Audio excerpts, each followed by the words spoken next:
माह रमज़ानुल मुबारक और 7 बड़े चोर। Number 1, television. ये इंतहाई ख़तरनाक चोर है। ये आपको माह रमज़ान में बेहुदा ड्रामों और रमज़ान ट्रांसमिशन जैसी लग़वियात में लगाए रखेगा और इबादत से महरूम करेगा। 2, बाज़ार। ये चोर बड़ा शातिर है।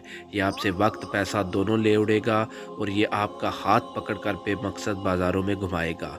3, किचन। ये चोर ख़वातीन को टारगेट करता है। रमज़ान में उन्हें तरह तरह के पकवानों और रेसिपीज़ के पीछे लगाकर तिलावत कुरान और ज़िक्र अज़कार से महरूम करता है। सहरी की तैयारी। ये बज़ाहिर बुज़ुर्ग चोर है, मगर ये आपको आधी रात से ही सहरी की तैयारी पर लगाकर आपसे तहज्जुद, नवाफल और दुआ के मौके सब छीन लेगा। 5, फेसबुक। ये चोर बड़ा प्रोफेशनल है। ये हरदम आपके साथ होता है। ये आपसे ना सिर्फ आपका वक्त छीन लेगा बल्कि आपको ग़ीबत, दशनाम, गालम गलोच का मरतब करके छोड़ेगा। 6, लूडो गेम। ये चोर रमज़ान के महीने में ज़्यादातर नमाज तरावी के वक्त पाया जाता है, जहाँ अमूमन नौजवान फ़ारिग होते हैं। ये इन्हें रमज़ान में लूडो गेम में उलझाता है, वक्त के ज़िया के साथ साथ बाहम झगड़ा भी कराता है। 7, नींद।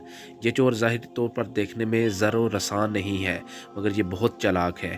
ये आपको माह रमज़ान में धुपकी देकर दिन में अक्सर हिस्सा सुलाएगा और आप इबादतों और सआदतों से महरूम हो जाएंगे।